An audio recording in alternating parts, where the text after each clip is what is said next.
আসসালামু আলাইকুম। আশা করি সবাই ভালো আছেন। আমি আল্লাহর অশেষ রহমতে ভালো আছি। তো আজকে শুক্রবার, তাই শুরু করলাম মজাদার একটা খাবার দিয়ে। তো আজকে রান্না করেছিলাম মুরগির রোস্ট। এই যে দেখেন কেমন হয়েছে। তো আজকে সেই মুরগির রোস্টের রেসিপিটাই আমি আপনাদের সাথে শেয়ার করব, কিভাবে আমি এটা রেডি করেছি। তো সকাল থেকেই শুরু করছি।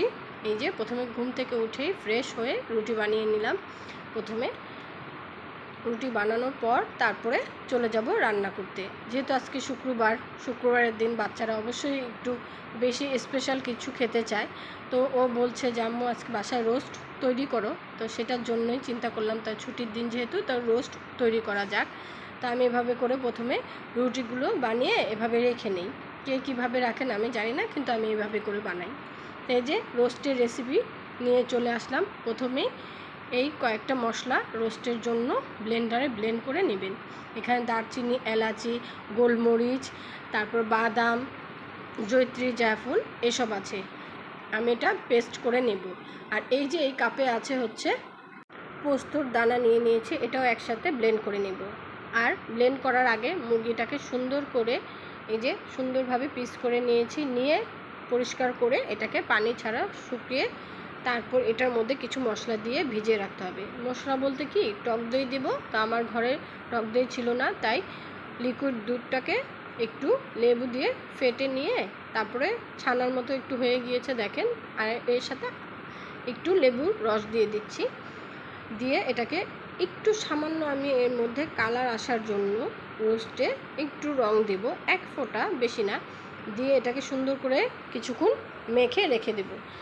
এটা মাংসটা এভাবে মেখে রাখলে মশলাগুলো ঢুকতে সুবিধা হয় আর মাংসটা খুব খেতে সুস্বাদু হয়। আর এটাকে আপনারা একটু কেটে কেটে নিতে পারেন, তাহলে সেটা আরও বেশি ভালো হয়। তো ছোট বাচ্চার মুরগির রানগুলো তো আমি ছোটদের জন্য এইভাবে করেই নিয়ে নিয়েছি। তো এই যে দেখেন আমি একটু রং দিয়েছিলাম, এই যে রঙের কালারটা দিয়ে আমি এখন এটাকে কতক্ষণের জন্য রেস্টে রেখে দেব, তাতে জিনিসটা খুব ভালো হবে। আর পাশে যেই আমি মশলাগুলো দেখিয়েছি সেটাকে আমি এখন ব্লেন্ড করে নেব সুন্দরভাবে। এই যে মশলাটার সাথে আপনাদের আরও 3টা এই যে বড় সাইজের পেঁয়াজ নিয়েছি, দেখতে পাচ্ছেন। সেই পেঁয়াজটাকেও আমি সুন্দর করে ব্লেন্ড করে নেব। কিছু ব্লেন্ড করে পেঁয়াজ দেব, আর কিছু দেব আমি আস্ত কুচি করে পেঁয়াজ। এই যে দুটোই আমার ব্লেন্ড হয়ে গিয়েছে। তো এই মশলার কিছু আমি রেখে দিয়েছি, 1 কাপের মতো হয়েছিল, আর কিছু এখানে ইউজ করব। তো দেখেন এই যে আমার রেস্ট করা মাংসটা আমি এখন ভেজে নেব। কড়াইয়ের মধ্যে আমি তেল দিয়ে দিয়েছি, দিয়ে এখন সুন্দর করে ভেজে নেব। পুরো একদম লাল করে ভাজবো না, হালকা একটা ভাজা দিয়ে নেব। তারপর আমি সুন্দর করে আস্তে আস্তে উল্টে এটাকে চারো সাইড দিয়ে ভেজে নিতে হবে, যাতে এটা কোথাও দিয়ে ভেঙে না যায়। আস্তে আস্তে করে ভাজবেন। এই যে দেখেন আমার এক পিঠ ভাজা হয়ে গিয়েছে। আমি কিন্তু পুরো লাল করিনি, আমি হালকা একটু কালার এনেছি এটার সাথে, যাতে পুরোটা লাল না হয়। তাও এই যে এখন আমি আবার সেটা নামিয়ে মাংসটা এই কড়াইয়ের মধ্যেই চড়িয়ে দিয়েছি কিছু পেঁয়াজ। সেই পেঁয়াজটাকে সুন্দর করে লাল করে আমি বেরেস্তার মতো করে নামিয়ে রাখবো। এটা পরবর্তীতে আমি ইউজ করব। আর এই যে পেঁয়াজ দেখতে পাচ্ছেন, এটা হচ্ছে রোস্টের জন্য।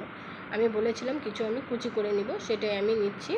এটাকে একটু সুন্দর করে আমি শুধু তেজপাতা দিয়েছি, ওটাতে আমার যেহেতু দারচিনি এলাচি দেওয়া আছে, তাই আমি আর এটাতে দেব না।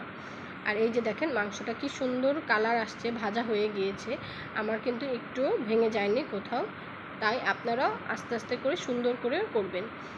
আর এখানে আমি সুন্দর করে যে মশলাটা করেছিলাম সেটাকে কড়াইয়ের মধ্যে পেঁয়াজটা নরম হওয়ার পর দিয়ে এখন একটু সুন্দর করে কষিয়ে নিচ্ছি। আর এতে অবশ্যই মশলার সাথে আদা রসুনের মশলাটাও একটু দিয়ে দিবেন, আদা রসুন বাটাটা দিয়ে দিবেন, দিয়ে সুন্দর করে কষিয়ে নেবেন। আর আমি এখানে দিয়েছি 1 মুখার পরিমাণের মতো, একটু 1 চামচ বলা চলে, সেই পরিমাণের একটু দিয়েছি আমি সয়া সস, সেটাতে স্বাদ আরও বাড়ায়। তো এই যে দেখেন কষানো হয়ে এসেছে আমার মশলাটা, তেল ছেড়ে দিয়েছে সুন্দর করে, দেখতেও খুব ভালো লাগছে তেল ছাড়াতে।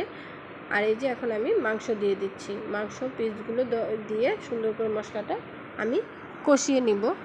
এটাকে একটু ভালো করে, যাতে মশলাটা সুন্দরভাবে ভিতরে ঢুকে যায়।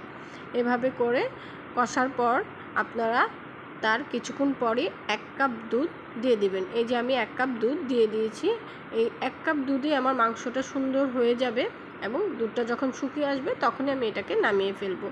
দুধটা দেখেন বেশিরভাগই শুকিয়ে আসছে, আরও কিছুক্ষণ শুকানোর জন্য আমি রেখে দিলাম। তো এই তো দেখেন, আবার আমি এটাকে এখন ঢেকে রাখবো। ঢেকে রাখার পর কিছুক্ষণ পর এই যে দেখেন সুন্দর হয়ে আসছে। আমি এরকমই রাখবো। আর আপনারা যদি আরও শুকাতে চান তো আর একটু শুকাতে পারেন। এরপর আমি সব শেষে একটু কেওড়া জল দিয়ে দেবো গ্রানের জন্য। এতে খুব সুন্দর একটা গ্রান আসে, খেতে ভালো লাগে। তো এই যে আজ আমার এটা রান্না হয়ে গিয়েছে। এই যে দেখেন উপর থেকে বের করে আমি সুন্দরভাবে ব্রেস্টটা দিয়ে দিয়েছি। তো আপনারাও বাসায় বাচ্চাদের এভাবে করে রান্না করে দেবেন, দেখবেন বাচ্চারাও খুব মজা নিয়ে খাবে। আমার রান্নাটা আপনারা এভাবে করে দেখবেন, ঘরের মশলা দিয়ে খুবই মজা করে রোস্ট সহজেই বানানো যায়। আর সাথে রান্না করেছিলাম খাসির মাংস আর পোলাও। আর আজকের এই ভিডিওটা যদি আপনাদের কাছে ভালো লেগে থাকে তাহলে অবশ্যই আমাকে একটা লাইক, শেয়ার, কমেন্টস এবং সাবস্ক্রাইব করে পাশে থাকবেন। আমি যেহেতু নতুন, আমার ভুল ত্রুটি হতেই পারে, সেই ভুলকে আপনারা ক্ষমার দৃষ্টিতে দেখে আমাকে ভালোবাসা দিয়ে যাবেন। তাহলে আজকে ভিডিওটা এ পর্যন্তই। ভালো লাগলে অবশ্যই কমেন্টসে জানাবেন। আজ এ পর্যন্তই। আল্লাহ হাফেজ।